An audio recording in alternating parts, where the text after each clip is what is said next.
ಕಳೆದ 19 ವರ್ಷಗಳಿಂದ ಪತ್ನಿ ಹಾಗೂ 4 ಮಕ್ಕಳಿಗೆ ನಿರಂತರವಾಗಿ ಮಾನಸಿಕ ಹಾಗೂ ದೈಹಿಕ ಹಿಂಸೆ ನೀಡುತ್ತಾ ಬಂದಿದ್ದಲ್ಲದೆ ಜೀವ ಬೆದರಿಕೆ ಹಾಕುತ್ತಿದ್ದ ವ್ಯಕ್ತಿಯೊಬ್ಬನ ವಿರುದ್ಧ ಕಡಬ ಪೊಲೀಸ್ ಠಾಣೆಯಲ್ಲಿ ಪ್ರಕರಣ ದಾಖಲಾಗಿದೆ.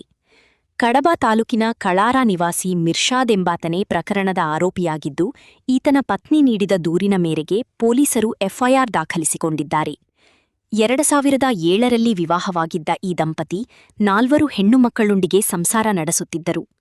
ದೂರಿನ ಪ್ರಕಾರ ಕಳೆದ 3 ವರ್ಷಗಳಿಂದ ಮಿರ್ಷಾದ್ನ ಕ್ರೌರ್ಯ ಮಿತಿಮೀರಿದಲ್ಲದೆ ಪತ್ನಿ ಮತ್ತು ಮಕ್ಕಳಿಗೆ ಅವಾಚ್ಯ ಶಬ್ದಗಳಿಂದ ನಿಂದಿಸುವುದು ಹಾಗೂ ದೈಹಿಕವಾಗಿ ಹಲ್ಲೆ ನಡೆಸುವುದು ಈತನ ನಿತ್ಯದ ಕಾಯಕವಾಗಿತ್ತು ಎನ್ನಲಾಗಿದೆ.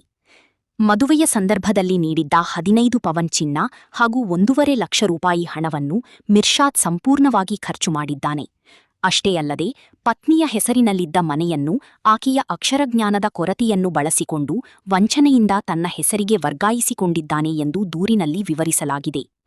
ಪತ್ನಿಯ ತಾಯಿ ಮನೆಯಿಂದ ನೀಡುತ್ತಿದ್ದ ಹಣವನ್ನು ಕಿತ್ತುಕೊಳ್ಳುತ್ತಿದ್ದ ಈತ ಅದನ್ನು ಅಮಲು ಪದಾರ್ಥಗಳಿಗೆ ವ್ಯಯಿಸುತ್ತಿದ್ದನು. ಇದನ್ನು ಪ್ರಶ್ನಿಸಿದಾಗ ಪತ್ನಿ ಮತ್ತು ಮಕ್ಕಳನ್ನು ಕೊಲೆ ಮಾಡುವುದಾಗಿ ಬೆದರಿಕೆ ಹಾಕುತ್ತಿದ್ದನು ಎನ್ನಲಾಗಿದೆ. ಕಳೆದ ಏಪ್ರಿಲ್ 5, 2026ರಂದು ರಾತ್ರಿ 7 ಗಂಟೆ ಸುಮಾರಿಗೆ ಮಿರ್ಷಾದ್ ಪತ್ನಿಯ ಮೇಲೆ ತೀವ್ರವಾಗಿ ಹಲ್ಲೆ ನಡೆಸಿದ್ದು, ಝರೀನಾ ಅವರು ಪ್ರಜ್ಞೆ ತಪ್ಪಿ ಬಿದ್ದಿದ್ದರು.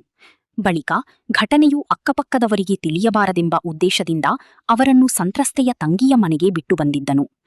ಜೀವ ಬೆದರಿಕೆಯ ಭಯದಿಂದ ತಕ್ಷಣ ದೂರು ನೀಡಲು ಹಿಂಜರಿದ್ದ ಝರೀನಾ ಅವರು ಬಳಿಕ ತಾಯಿ ಮನೆಯವರ ಬೆಂಬಲದೊಂದಿಗೆ ಕಡಬ ಠಾಣೆಯ ಮೆಟ್ಟಿಲೇರಿದ್ದಾರೆ.